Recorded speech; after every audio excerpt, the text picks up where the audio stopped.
संसद का मॉनसून सत्र मॉनसून की बारिश की तरह बह गया है। संसद में जनता के मुद्दों पर बात होनी चाहिए थी, लेकिन हंगामा ऐसा बरपा कि 2 दिन पहले ही सदन की कार्रवाई स्थगित करनी पड़ी। राज्यसभा में कल जो हुआ, कम से कम मुझे तो ऐसी तस्वीरें संसद के भीतर कभी याद नहीं आ रही हैं।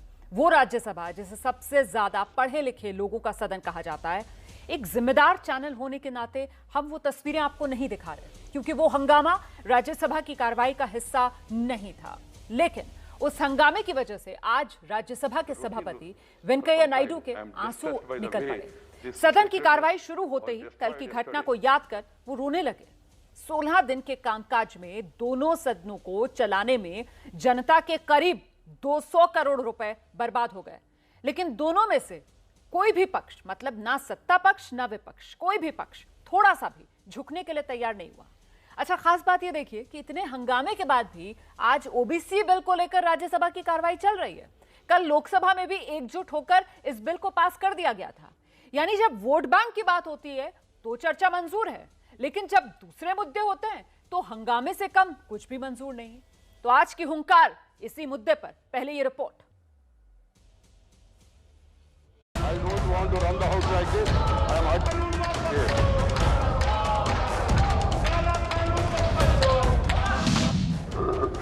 Last night, I struggled to find out the provocation or reason for forcing this August House to such a low yesterday. जो चीज हम नहीं तय करना चाहते वो भी हमें मजबूर कर दिया कि टेबल्स पर चढ़कर रूल बुक इनकी तरफ इसलिए फेंकी गई कि कम से कम रूल पढ़ लो क्या है।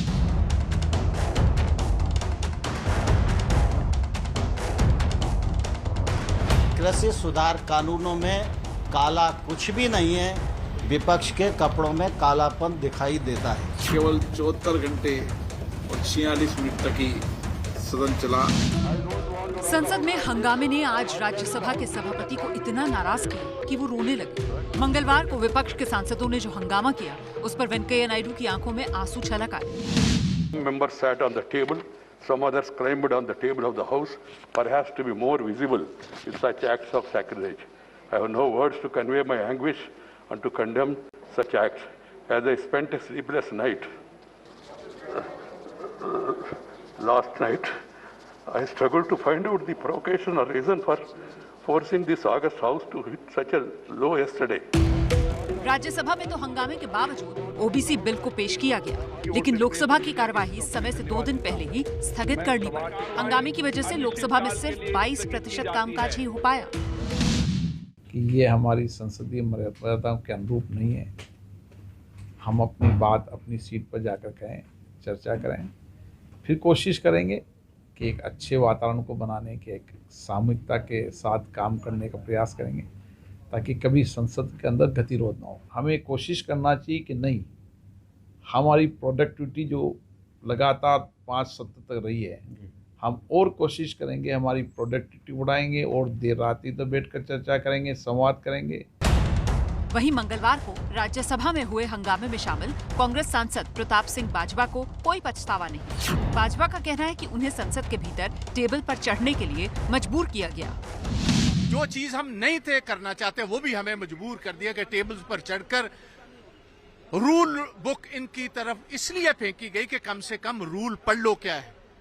ये कॉन्स्टिट्यूशन के अधीन रूल क्या है, ये पावर आपको लोगों को दी हुई है, ये ऊपर से कहीं से आप रजिस्ट्री करवा कर नहीं आए। राज्यसभा में कृषि पर चर्चा स्वीकार की गई और चर्चा शुरू ही हुई थी, लेकिन कांग्रेस, टीएमसी, आप पार्टी, इनका जो अलोकतांत्रिक रवैया रहा, उसकी मैं तीव्र शब्दों में भर्त्सना करता हूँ। कृषि सुधार कानूनों में काला कुछ भी नहीं है, विपक्ष के कपड़ों में कालापन दिखाई देता है। मॉनसून सत्र तो हंगामे की भेंट चढ़ गया, लेकिन इस बात की कोई गारंटी नहीं कि संसद का अगला सत्र भी इसी तरह बर्बाद नहीं होगा। जाती है।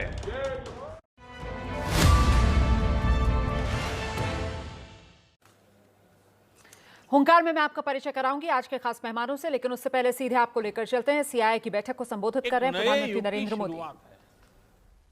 ये इस बात का भी एक और सबूत है कि भारत के पास ग्रोथ के असाधारण अवसर उपलब्ध है, ट्रिमेंडस स्कोप उपलब्ध है। साथियों, टेक्नोलॉजी को लेकर आज देश में जो उत्साह है वो सरकार को तेजी से रिफॉर्म्स के लिए प्रेरित करता रहा है। जो रिफॉर्म्स हमने किए हैं वो कोई आसान फैसले नहीं थे, कोई साधारण बदलाव नहीं थे। इन सारे रिफॉर्म्स की मांग दशकों से की जा रही थी। इनकी जरूरत हर कोई बता रहा था। इस बारे में बातें तो खूब होती थी, लेकिन फैसले नहीं लिए जाते थे क्योंकि ये मान लिया गया था कि ये बदलाव करना बहुत मुश्किल काम है। लेकिन आपने भी देखा है कि हमने वही फैसले कैसे पूरी दृढ़ता के साथ लिए हैं, यहां तक कि पैंडेमिक के दौरान भी रिफॉर्म की प्रक्रिया जारी रखी। और आप ये भी देख रहे हैं कि देश कैसे इन फैसलों के साथ खड़ा हुआ है। जैसे कॉमर्शियल कोल माइनिंग की शुरुआत की गई है, प्राइवेट सेक्टर पार्टिसिपेशन को खुलकर बढ़ावा दिया जा रहा है, डिफेंस सेक्टर में बड़े बड़े रिफॉर्म्स की शुरुआत की गई है, स्पेस और एटॉमिक सेक्टर जैसे एरियाज को प्राइवेट सेक्टर के लिए खोला गया है। आज नॉन स्ट्रेटेजिक के साथ साथ स्ट्रेटेजिक सेक्टर में भी प्राइवेट प्लेयर्स को अवसर दिया जा रहा है। सरकार के नियंत्रण को कम किया जा रहा है। ये सब मुश्किल फैसले आज मुमकिन हो रहे हैं क्योंकि देश अपने प्राइवेट सेक्टर पर, आप सभी पर भरोसा करता है। जैसे जैसे इन एरियाज में हमारी कंपनियां सक्रिय होगी, इनमें संभावनाओं का विस्तार होगा। हमारे युवाओं को ज्यादा से ज्यादा अवसर मिलेंगे, इनोवेशंस का एक नया दौर शुरू होगा। साथियों, हमारी इंडस्ट्री पर देश के विश्वास का ही नतीजा है कि आज ईज ऑफ डूइंग बिजनेस बढ़ रहा है और ईज ऑफ लिविंग में इजाफा हो रहा है। कंपनीज एक्ट में किए गए बदलाव इसका बहुत बड़ा उदाहरण है। आज ऐसे कितने ही प्रावधानों को डीक्रिमिनलाइज किया जा रहा है जो कभी हमारे उद्यमियों के लिए सरदर्द से कम नहीं थे। इसी तरह एमएसएमई सेक्टर को भी प्रोत्साहित करने के लिए कई कदम उठाए गए हैं जो उन्हें सीमित करने वाली मजबूरियों से मुक्त करेंगे। स्टेट लेवल रिफॉर्म्स पर भी आज विशेष ध्यान दिया जा रहा है। राज्यों को भी भागीदार बनाया गया है और उन्हें एडिशनल स्पेंडिंग फैसिलिटी दी जा रही है। मेक इन इंडिया के साथ साथ एम्प्लॉयमेंट और एक्सपोर्ट को गति देने के लिए देश ने प्रभावी पीएलआई स्कीम भी शुरू की है। ये सभी रिफॉर्म्स आज इसलिए हो रहे हैं क्योंकि आज देश में जो सरकार है वो रिफॉर्म्स कंपल्सन में नहीं कर रही है, बल्कि रिफॉर्म्स हमारे लिए कन्विक्शन का विषय है। आज भी हमारी रिफॉर्म्स की स्पीड बनी हुई है। अभी पार्लियामेंट के इसी सेशन में ऐसे कई बिल्स पास हुए हैं जो देश के इन प्रयासों को और गति देंगे। The factoring regulation amendment bill छोटे व्यापारों को क्रेडिट हासिल करने में मदद करेगा। Deposit insurance and credit guarantee corporation amendment bill small depositors के अधिकार की रक्षा करेगा। अभी हाल में हमने अतीत की गलतियों को सुधारते हुए रिट्रोस्पेक्टिव टैक्सेशन को भी समाप्त करने का निर्णय लिया है। इस फैसले की इंडस्ट्री में जिस तरह से सराहना हो रही है, मुझे विश्वास है इससे इंडस्ट्री और गवर्नमेंट के बीच विश्वास और मजबूत होगा। तो सीआईआई की सालाना बैठक को संबोधित करते हुए प्रधानमंत्री नरेंद्र मोदी को आप सुन रहे थे और आइए अब रुख कर लेते हैं हुंकार में अपने खास मेहमानों का। मैं आपका परिचय करा देती हूं। पहले अभिज्ञान Prakash ji national affairs expert है हमारे, वो इस चर्चा में हमारे साथ जुड़ रहे हैं। कांग्रेस की तरफ से प्रवक्ता पार्टी की सुप्रिया श्रीनेत हमारे साथ आज की इस चर्चा में शामिल हो रही हैं। राजनीतिक विश्लेषक तौसीफ खान टीएमसी का पक्ष रखेंगे, वो हमारे साथ आज की इस चर्चा में शामिल हो रहे हैं। दिल्ली यूनिवर्सिटी में प्रोफेसर हैं अवनिजेश अवस्थी जी, राजनीतिक विश्लेषक के तौर पर वो हमारे साथ जुड़ रहे हैं। साथ ही एलजेपी के प्रवक्ता AK वाजपेयी जी और जेडीयू की तरफ से प्रवक्ता राजीव रंजन जी आज हुंकार में हमारे साथ हैं। बहुत स्वागत आप सभी का।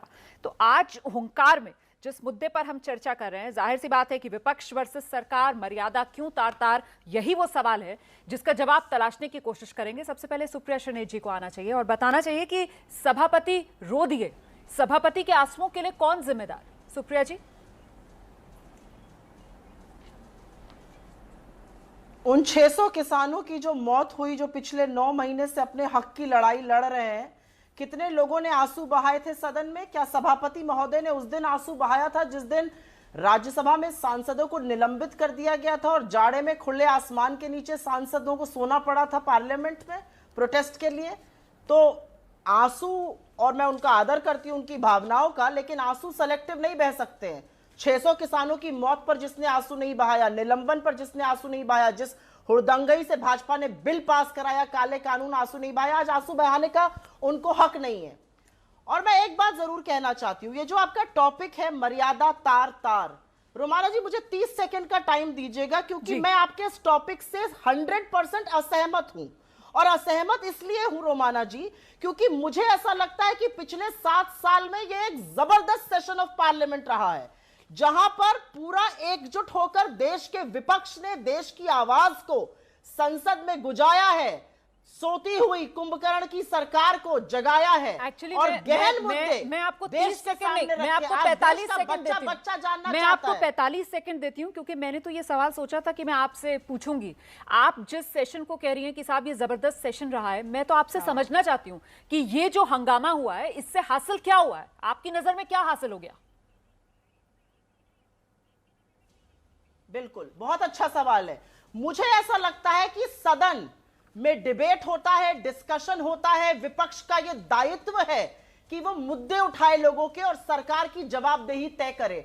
आज इस देश का बच्चा जानता है कि सरकार ने जासूसी करी और फिर भी प्रधानमंत्री मोदी जी ने एक शब्द नहीं कहा। इस देश का बच्चा पूछता है जासूसी क्यों की? यह पहला मुद्दा, आज पूरा देश इसके बारे में बात कर रहा है। आज पूरा देश महंगाई को समझ रहा है और जानना चाहता है क्यों 120 पर पेट्रोल बिक रहा है और क्यों डीजल 100 पर बिक रहा है और खाने का तेल 200 पे बिक रहा है। आज देश के युवा समझ रहे हैं बेरोजगारी। आज लोग समझ रहे हैं कि जब ट्रैक्टर से आप पार्लियामेंट जाते हैं तो किसानों के ऊपर क्या बीत रही है। नश्तर भाले लगवाकर जो उनका रास्ता रोका गया है, 600 किसानों की मौत हो गई है। क्यों सरकार के अंदर इतना दम्भ और अहंकार है? आज पूरा देश बेरोजगारी, महंगाई, जासूसी, किसानों की बातें, एक बच्ची के रेप के साथ जो चुप्पी पूरी की पूरी सरकार ने तानी हुई है, उसके बारे में समझ रहा है। क्योंकि हमने वो मुद्दे, सुप्रिया जी एक और सवाल, सुप्रिया जी एक और सवाल आपसे, उसके बाद में बाकी मेहमानों के पास चलती हूँ। लेकिन दिक्कत ये है कि संसद में आपने जो कहा कि साहब डिबेट डिस्कशन होना चाहिए, तो आप 600 किसानों का यहाँ पर जिक्र करें, आप महंगाई का यहाँ पर जिक्र करिए सदन के भीतर, तो लेकिन इन मुद्दों पर चर्चा ही नहीं हो पाई ना। सदन के भीतर इन मुद्दों पर चर्चा कहां हुई? ना किसानों के मुद्दे पर चर्चा आप लोगों ने की, ना महंगाई के मुद्दे पर आप लोगों ने चर्चा की। आप लोगों की रट तो लगातार ये रही कि पहले जासूसी पर बात करो, पहले जासूसी पर बात करो, और हासिल आम आदमी को कुछ हुआ ही नहीं। ऐसा है ना रोमाना जी कि सरकार ने तो पहले ही कह दिया कि काले कानून हम वापस नहीं लेंगे, MSP हम देंगे नहीं, हम कानून को छोड़कर बाकी सब बात करने पे तैयार है। तो इनसे क्या डिस्कशन करें हम किसानों का? लेकिन लोकतंत्र में जनता को जताना, जनता को समझाना भी जरूरी है कि मुद्दे क्या हैं। और आज इस देश की जनता ये समझ रही है कि मुद्दे क्या हैं। तो आइए एलजेपी की तरफ से, ठीक है, AK वाजपेयी जी, विपक्ष कह रहा है कि ये शानदार सेशन रहा, हम जो मुद्दे जनता तक पहुंचाना चाहते थे हम तो कामयाब हो गए, और साथ ही सत्ता पक्ष बेनकाब हो गया अपनी जिद की वजह से। जिद सत्ता पक्ष की उसने बेनकाब कर दिया क्या?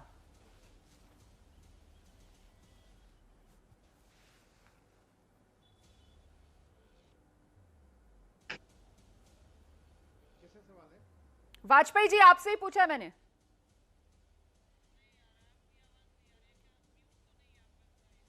वाजपेयी जी आपने म्यूट कर रखा है क्या? आपकी आवाज नहीं आ रही है। नहीं आ रही है आवाज। राजीव रंजन जी, अगर आप मुझे सुन पा रहे हैं सर, इस सवाल का जवाब आप देंगे? जी जी सर। देखिए, अब तो सवाल ये ने अभी बोला कि साहब विपक्ष ने तो हासिल कर लिया, हम तो जनता को दिखाने में कामयाब हो गए कि कैसे जिद सत्ता पक्ष की और बेनकाब कर दिया सत्ता पक्ष को। तो जिद ने बेनकाब किया सत्ता पक्ष को क्या?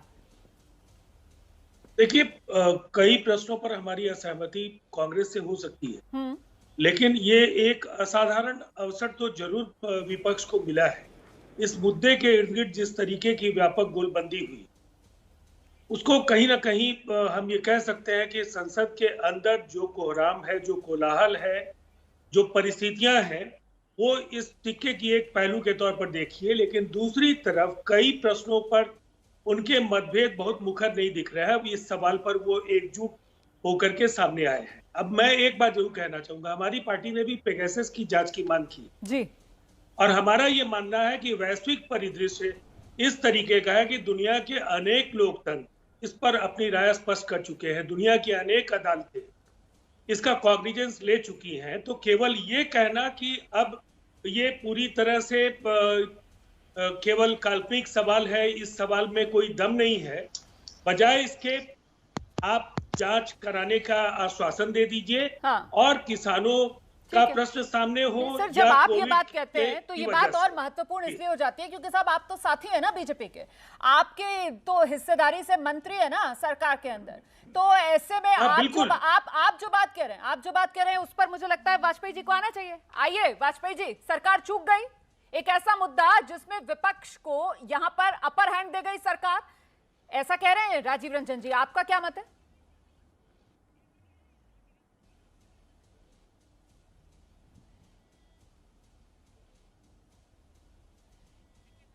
ए.के. वाजपेयी जी, सर आपसे सवाल है।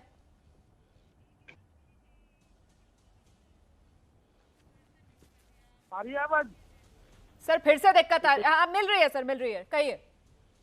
ऐसा है, मैं ये कहना चाह रहा था कि सुप्रिया जी ने जो अभी बात की वो आपस में कंट्राडिक्टरी बात थी। एक तरफ तो उन्हें कहा कि सरकार चर्चा ही नहीं करना चाहती। सरकार का अगर व्यवहार आप देखिए पार्लियामेंट में, और खास तौर से जब वो बंगाली सांसद संतोष सेन जी ने जब वो फाड़े तो वो काहे के लिए कागज फाड़े, जवाब ही दे रही थी ना पेगासस पे। तो संसद की मर्यादाओं को तो आप उल्लंघन कर रहे हो।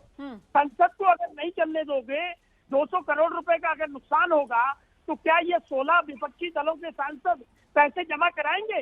देखिए, संसद किस लिए बनी है? जनता ने इनको अपना प्रतिनिधि किस लिए चुना है?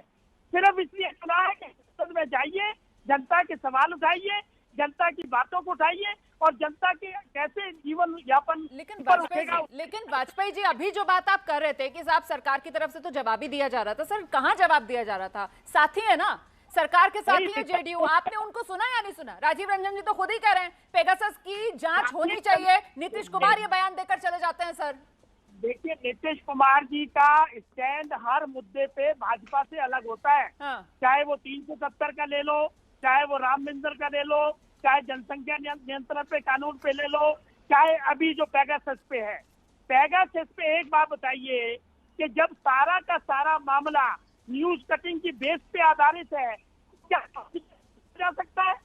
और ये तो सुप्रीम कोर्ट ने भी कहा कि अगर आपके पास कोई मटेरियल है तो एफआईआर कराइए, अपना फोन जमा कराइए, तो कुछ निकल के आएगा। देखिए, संसदीय प्रणाली खाली हियर से एविडेंस पे नहीं चलती। और माफ करना, कोर्ट न्यूज़पेपर के कटिंग के बेस पे कोई मुकदमा स्टैब्लिश नहीं करती है, कोई पीआईएल भी इंटरटेन नहीं करती है। तो ये तो संसद का मामला है। तो मेरा कहना ये है कि अगर इनके पास कोई सबूत है, चाहे कोरबोरेट करने के लिए है, चाहे प्रीमस चाहिए है, तो अगर वो रखते तो संसद होती चर्चा करने के लिए। ठीक है, तो तौसीफ खान साहब, फिर संसद का समय बर्बाद क्यों किया? तौसीफ खान साहब, ये बताइए ना आप कि संसद को क्यों हंगामे की भेंट चढ़ा दिया? देखिए, संसद को हंगामे का भेंट में तो सरकार ने चढ़ाया है। पिछले 7 साल से नरेंद्र मोदी के नेतृत्व में सरकार चलाई जा रही है, भारत सरकार, और इसका ट्रैक रिकॉर्ड क्या रहा है कि 76 से ज्यादा सिर्फ इन्होंने ऑर्डिनेंस पास कर दिया, जो कि इमरजेंसी प्रोविजंस होते हैं, उसको तो ये रूल बना दिए। आप देखिए 267 रूल 267 जो पार्लियामेंट्री रूल्स एंड प्रोसीजर्स है, उसको ये अलाउ नहीं करते। अभी हाल में ही तृणमूल के एमपी ने पॉइंट आउट किया कि भाई नवंबर 2016 के बाद से 5 साल से ये रूल तो आप अलाउ ही नहीं करते डिस्कशन करने के लिए। ऊपर में आकर के फिर टीवी में इनके प्रवक्ता बीजेपी के बैठ जाते, बोलते हैं कि संसद का वक्त बर्बाद किया। वक्त तो आप बर्बाद कर रहे हैं, लोगों को, जनता को बेवकूफ बना रहे हैं। और अपोजिशन इस दफा इस बात में कामयाब रही है कि आपका पर्दाफाश किया गया है। ठीक है, आपने जब ये फार्मर्स कानून पास किया गया था तो उस वक्त मार्शल के कंधे में उठा करके फेंक दिया गया था राज्यसभा के मेंबर्स को जिन्होंने डिविजनल वोटिंग की मांग की थी। ठीक है, जब डिविजनल वोटिंग की मांग की गई थी तो उनको उठा करके मार्शल द्वारा बाहर फेंक दिया गया था। इस तरीके से चलाया जाता है और बात करते हैं डेमोक्रेसी की दुहाई देते हैं। ये घड़ियाली आंसू रोते हैं। आज तो सवाल ये उठता है कि जो आज बैठे हुए हैं चेयरमैन के पद पे राज्यसभा में, उनको न्यूट्रल होना चाहिए। अरे सर, थोड़ा तो सम्मान कीजिए, कम से कम सुप्रिया ने उनकी भावनाओं का सम्मान तो किया। आपने तो उनके आंसुओं को घड़ियाली आंसू करार दे दिया। आपने तो उनके आंसुओं को घड़ियाली आंसू करार दे दिया ना। सुप्रिया ने कम से कम उनकी भावनाओं का सम्मान बनाया गया था। नहीं सर, मतलब आपको ये अच्छा लगा, आपको ये तस्वीरें देखकर अच्छा लगा?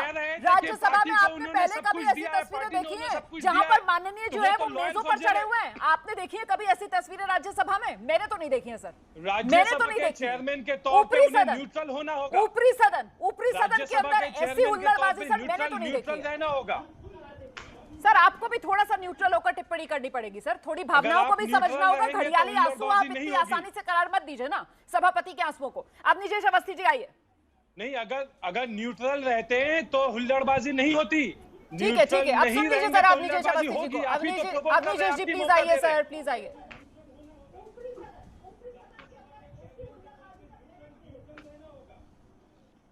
अरे फोन करता है। मुझे लगता है अब नीजेश अवस्थी को मेरी आवाज नहीं मिल रही है शायद। अभिज्ञान जी, आपने सभी पक्षों को सुन लिया है। आपकी नजर में कौन है जिम्मेदार ये जो इस सत्र के अंदर वक्त बर्बाद हुआ है, इस बर्बादी का?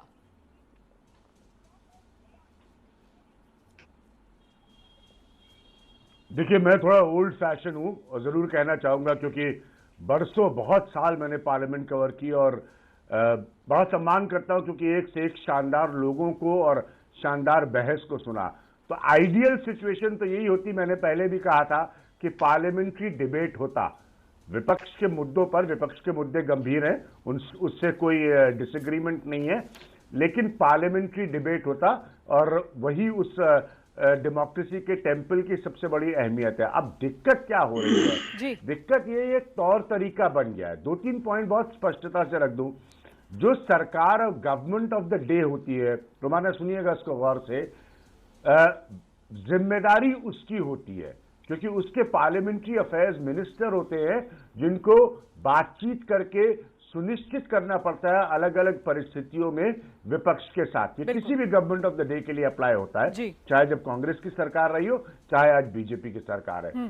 दूसरा पॉइंट जो कि बहुत इंपॉर्टेंट है मेरे लिए, ये मैं विपक्ष को इसके लिए जिम्मेदार मानूंगा कि जो मुद्दे उसको जनता के लगते हैं, और खासतौर पे बार बार किसानों का जिक्र होता है, उसकी पार्लियामेंट्री डिबेट विपक्ष को भी इंश्योर करनी चाहिए। बिल्कुल, ये प्लीज अंडरस्टैंड, समझने की कोशिश करिए। बिल्कुल महत्वपूर्ण बात आप कर रहे हैं, महत्वपूर्ण बात आपने की है। और जल्दी से अब अभिजीत जी से भी एक ओपनिंग रिमार्क ले लेते हैं इस कार्यक्रम में। ठीक है सर, ठीक है, लेकिन आपने जो बड़ी बात कही है उसी पर अभिजीत जी का रिएक्शन लेते हैं कि साहब कुल मिलाकर इस बात को समझना होगा, जो विपक्ष में रहते हुए बीजेपी के नेताओं को भी हम सुनते थे कि साहब सदन चलाने की जिम्मेदारी ये सरकार की है, इससे सरकार नहीं बच सकती है। अब निजेश जी, अब इस नाकामी के लिए जो सदन नहीं चला, कौन जिम्मेदार?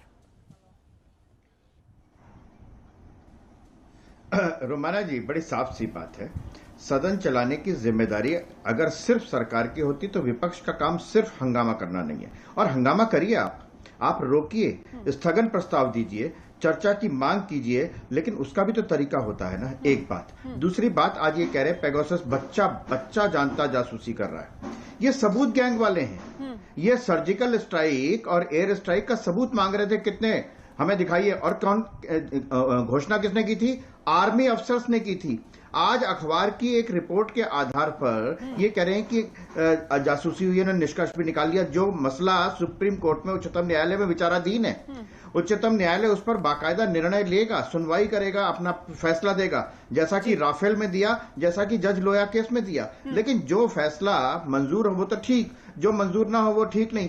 महत्वपूर्ण बात यह, आपने शुरुआती भूमिका में ये कहा कि ओबीसी पर इन्होंने साथ दिया ना, अपने वोट बैंक का जो राजनीति उसमें चर्चा होने दो। सुप्रिया जी, मतलब वो कहते हैं ना, ताली एक हाथ से नहीं बजती, कैसे ताली दोनों हाथों से बजती है। ये तो ओबीसी बिल जिस तरीके से सत्ता पक्ष और विपक्ष ने सदन से पास कराया उसकी मिसाल है।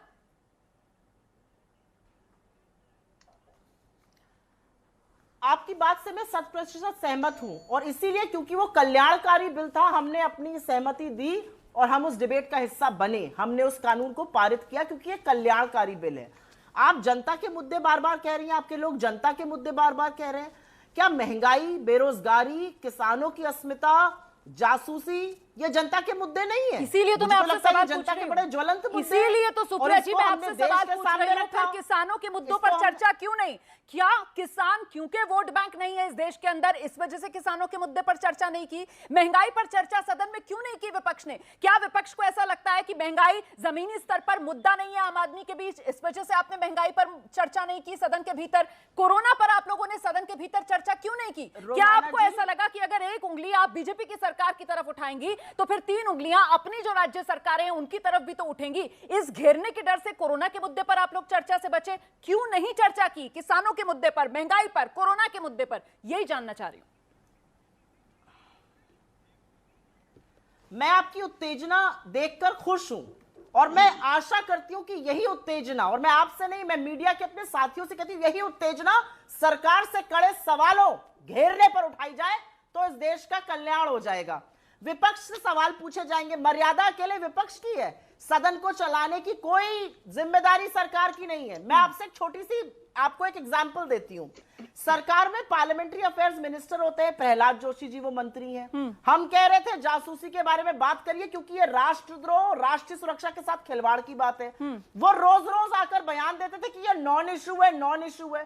तो कैसे इनसे बात होगी? ठीक है, इनके कृषि मंत्री ने कहा हम ना एमएसपी देंगे ना काले कानून वापस करेंगे, इसके अलावा कोई बात ही नहीं करेंगे। तो कैसे किसान पर चर्चा होगी? ठीक है, जब हम पहले कहते थे कि क्यों 7 से 8% लोगों को ही डबल वैक्सीनेशन लगा तो ये हमें राष्ट्रद्रोही कहते थे। ये कहां किसी बात को तैयार है भाई? मैं जानना चाहती हूं। देश समझ रहा है कि प्रधानमंत्री मोदी ने सेशन चलाने दिया, लेकिन एक शब्द नहीं बोला जासूसी पर। अपना इनका गिरेबान और इनका दामन दोनों में मैल है। ठीक है, ए.के. वाजपेयी जी, ये सरकार अहंकारी है क्या?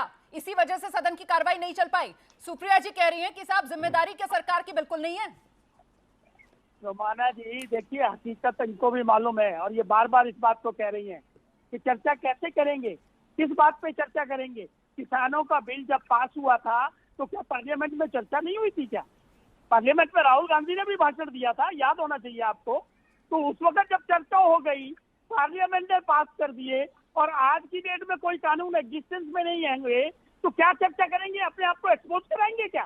देखिए, ये विपक्ष की राजनीति है। अभी सुप्रिया जी ने सही कहा कि भैया हम नहीं चर्चा करेंगे, हमको जिस तरह के जनता को मैसेज दे दिया। तो जनता को अगर मैसेज देना है और बहस नहीं करनी है तो कैसे संसद चलेगी? संसद देखिए, पार्लियामेंट्री सिस्टम में एक सत्ता पक्ष है, एक विपक्ष है।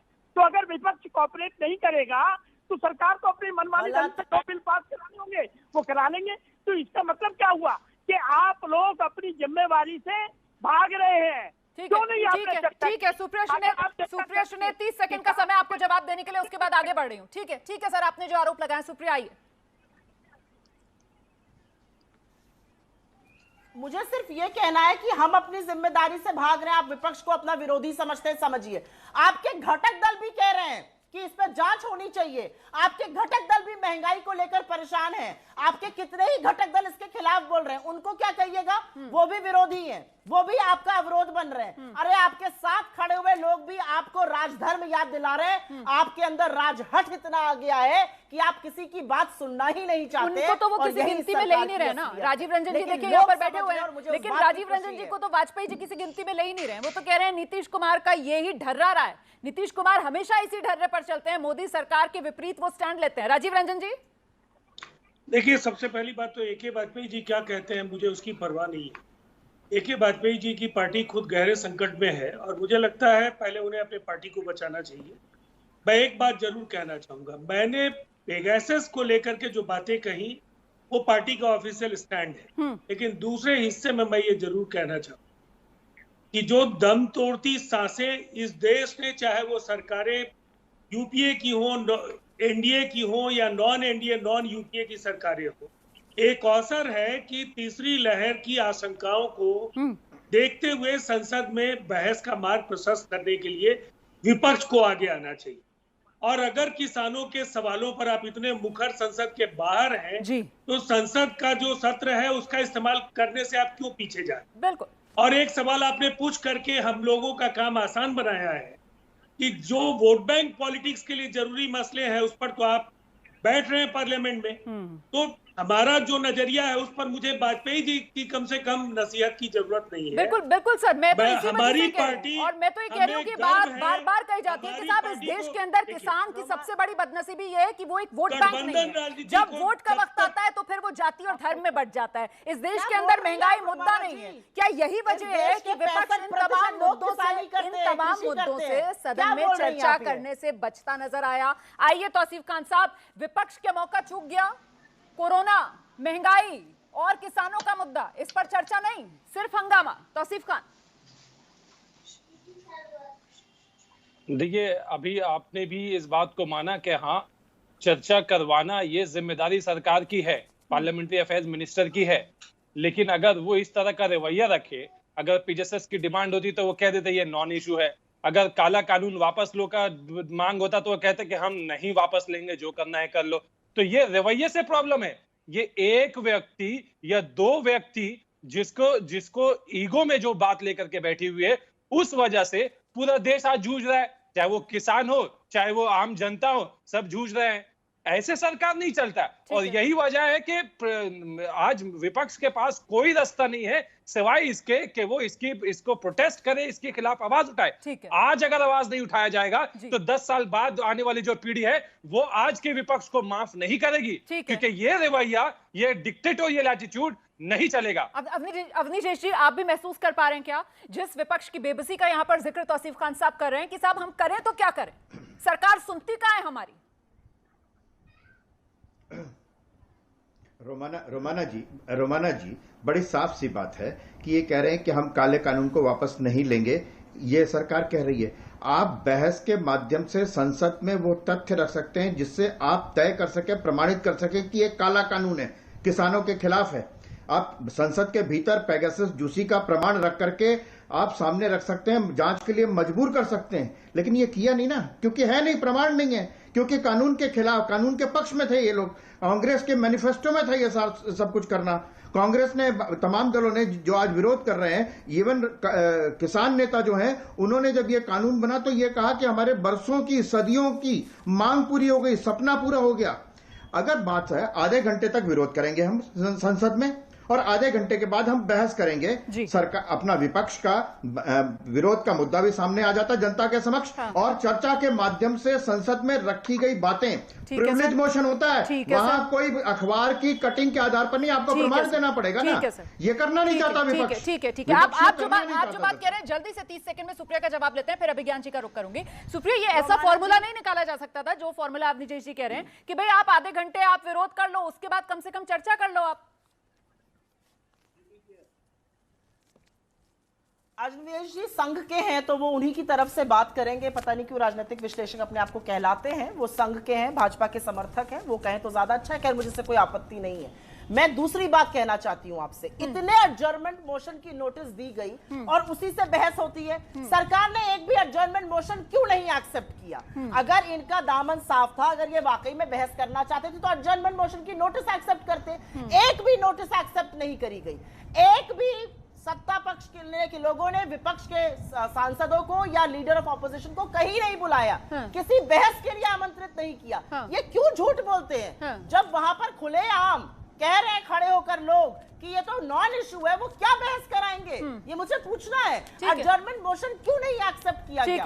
मैं फिर कहूंगी, मुझे लगता है श्रेय जाता है एकजुट हुए विपक्ष को कि कैसे उन्होंने साथ खड़े होकर ज्वलंत मुद्दे उठाए, जनता का ध्यान आकर्षित किया, इस कुंभकर्ण दंभ में सोती हुई सरकार का पर्दाफाश किया। ठीक है, तो अभिज्ञान जी को आना चाहिए। अब अभिज्ञान जी, मतलब ये जिस तरीके की बातें निकल कर आ रही हैं, जिस तरीके के फैक्ट सामने निकल कर आ रहे हैं, ऐसा लग रहा है कि सभी को सूट कर रहा था कि हंगामा ही होता रहे, चर्चा ना ही हो, सबको उसमें ही अपना राजनीतिक फायदा नजर आ रहा था।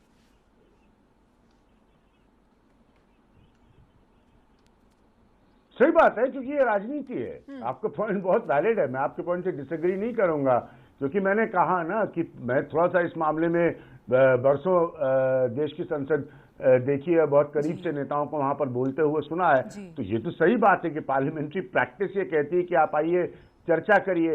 अब दोनों में अगर जैसे मैंने कहा एक कदम आप चलोगे, एक कदम आप चलोगे, तभी तो रास्ता निकलेगा। सुप्रिया का ये पॉइंट भी सही बात है, अगर आप कांग्रेस के पॉइंट ऑफ व्यू को देखें कि एडजर्नमेंट मोशन जो होता है उसके जरिए से रास्ता होता है, पार्लियामेंट्री प्रोसीडिंग्स के डिटेल्स में मैं नहीं जाऊंगा। तो कुल मिलाकर ऐसा लगा कि ये रुकावट दोनों तरफ से थी। राजीव रंजन जी को मैंने सुना जनता दल यूनाइटेड के, मैं पहले दिन से इस बात के ओपिनियन का हूं, सरकार अपने आप को इससे और ज्यादा साफ कर सकती थी अगर वो जासूसी पर जांच करवा लेती। तो ये कुल मिलाकर सारा स्टेलमेट ऐसा बन गया कि आवाजें आती रही लेकिन कोई काम उस दिशा में नहीं हो पाया। और हमने एक और टेलीविजन पर चर्चा कर ली कि संसद का सत्र जो है क्या हासिल कर पाया। बिल्कुल, मतलब ये जो टकराव की, हाँ जल्दी से सर, जल्दी से दिल में मेरे बैठा हुआ है कि देश में लोग देखते हैं, देश में लोग देखते हैं, 10 सेकंड रोमाना, देश में लोग देखते हैं कि संसद में वो परसेंटेजेस देखते हैं, प्रतिशत देखते हैं कि हर बार सेशन होता है और कितना कम काम हो पाता है। ये सारे पॉलिटिकल क्लास को खुद से समझना चाहिए। बहुत भाई, लोकतंत्र का मंदिर है ना, और वहां पर जब इस तरीके की तस्वीरें, इस तरीके के आंकड़े सामने निकल कर आते हैं तो जनता का मन जरूर। सुप्रिया जी, जो बात आप कह रही थी कि देखिए विपक्ष जो है वो पॉलिटिकल पॉइंट भले ही स्कोर कर रहा हो यहाँ पर, लेकिन क्या आपको ऐसा नहीं लगता है कि ये कीमत पॉलिटिकल पॉइंट स्कोर करने की संसद की गरिमा है जो चुकानी पड़ी है देश को?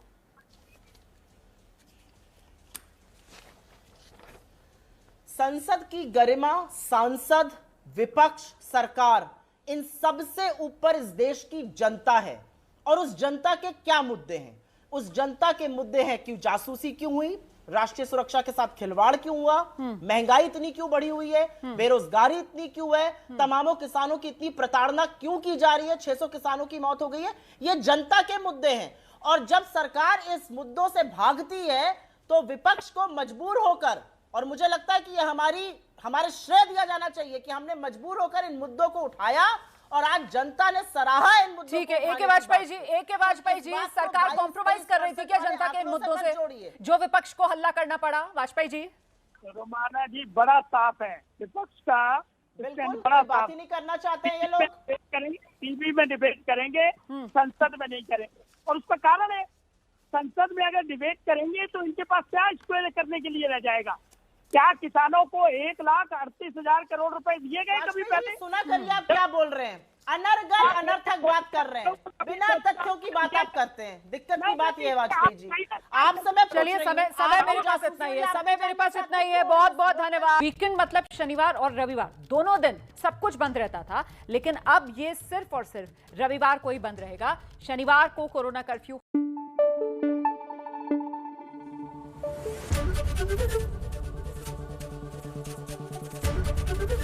एबीपी न्यूज आपको रखे आगे।